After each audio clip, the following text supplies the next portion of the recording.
Un joli poisson peut-être. Oh, gros fiche, gros fiche. Ah non, décroché.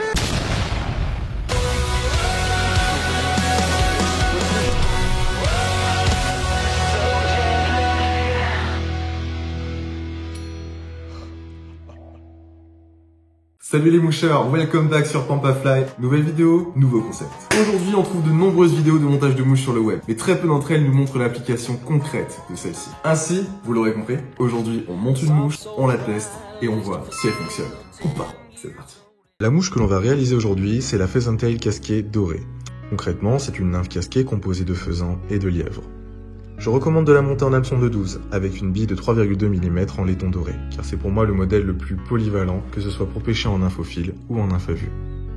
Pour la réaliser, rien de plus simple. Une fois qu'on a installé quelques fibres de faisan à l'arrière de la mouche pour réaliser une queue, et ainsi une empreinte, ce qui la rend plus attractive et plus naturelle dans l'eau, il restera simplement à constituer le corps de la mouche, avec le poil de lièvre. Comme d'habitude, on le fixe en le vrillant entre ses doigts, puis on l'enroule tout doucement de l'arrière vers l'avant. Pour consolider la nymphe et lui donner une impression visuelle de spirale, comme de cellule d'une larve par exemple, j'enroule du fil d'étincelle de l'arrière vers l'avant. Une fois ces étapes réalisées, la nymphe est terminée. Il ne reste plus qu'à l'essayer dans la petite rivière tout près de chez moi. Le soleil se couche dans moins d'1 heure, alors faut vraiment pas traîner. Comme promis, on se retrouve au bord de l'eau. Alors en termes d'équipement, j'ai vraiment choisi de partir le plus léger possible. J'ai un sac à dos qui contient l'essentiel, ma canne habituelle, 9 pieds, soit 6, bas de ligne de 3,80 m avec une pointe en 16 centièmes. Et bien entendu, la petite épuisette. Toujours partir à la pêche avec une épuisette, les gars, c'est super important. Le spot que je vais pêcher aujourd'hui ressemble à ça. Donc c'est une petite rivière de montagne, hein. Et ce qui est super intéressant, c'est que ces derniers temps, il a plu un petit peu et que les eaux sont encore un tout petit peu piquées. Donc ça peut être très intéressant pour la pêche. Concernant la technique de pêche en elle-même, aujourd'hui, je vais surtout pêcher sous la canne. Mais comme les eaux sont un petit peu piquées, je pense que j'aurai pas forcément besoin d'attaquer les poissons de très loin. Et potentiellement, le lancer sous la canne ou l'arbalète suffiront amplement. Alors le montage que je vais utiliser, c'est un montage qui peut s'apparenter très facilement à de la pêche au toc. La petite nymphe qu'on vient de monter à l'instant. Et j'ai installé un petit indicateur de touche, environ 50 cm au-dessus de la nymphe, mais que je pourrais ajuster si besoin est.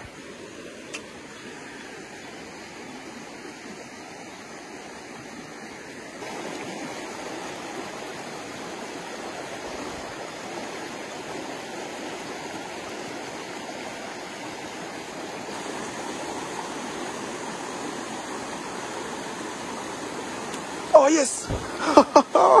Premier poisson. Magnifique. Toujours important les gars, on se mouille les mains. Et elle est repartie. Oh sublime. Bon, premier fiche de la session avec la fameuse casquée dorée. Une super nymphe.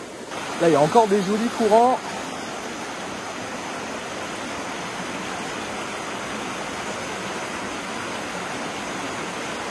On va essayer de les faire quand même, histoire de... Oh, je me mets des vôtres.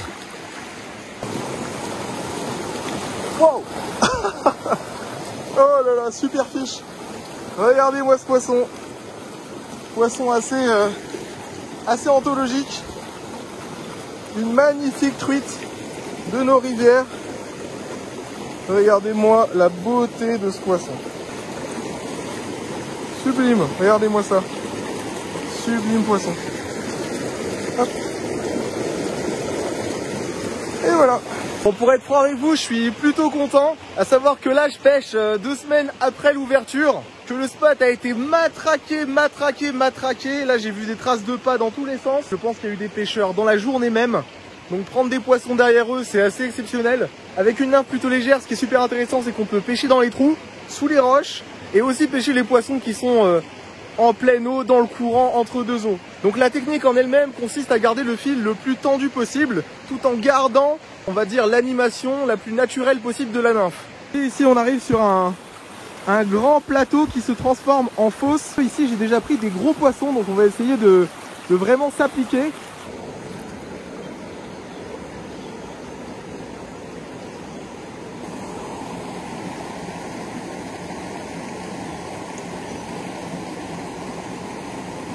Un joli poisson peut-être.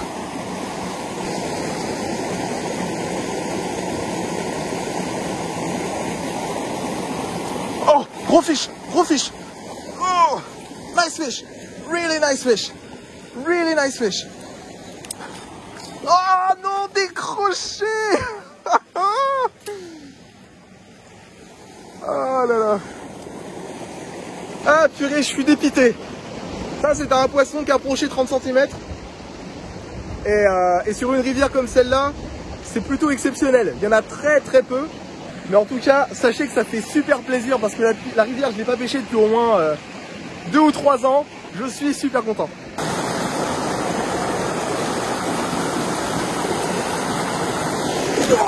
Hop là. Et voilà, encore une vôtre.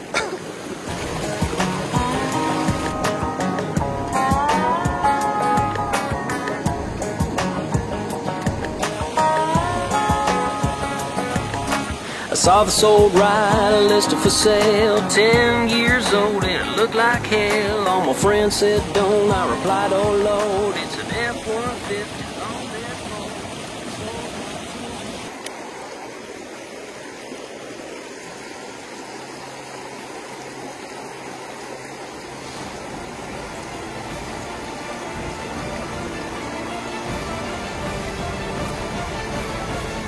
Oh oui, gros fiche, gros fiche. Oh, let's go. Non. Regardez ce super fiche.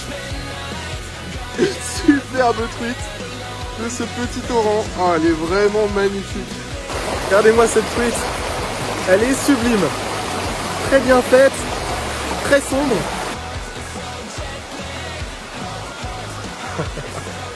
Ah, sublime. Non, 100% validé. Elle prend du poisson. Voilà, c'en est terminé pour ce nouvel épisode de Pampa Fly. J'espère que le nouveau concept vous a plu. Si c'est le cas, n'hésitez pas à me le dire en commentaire. Ça fait toujours plaisir et ça me donnera de nouvelles idées pour les prochaines vidéos. Moi, dans tous les cas, je vous retrouve dans la prochaine. Prenez soin de vous. À plus.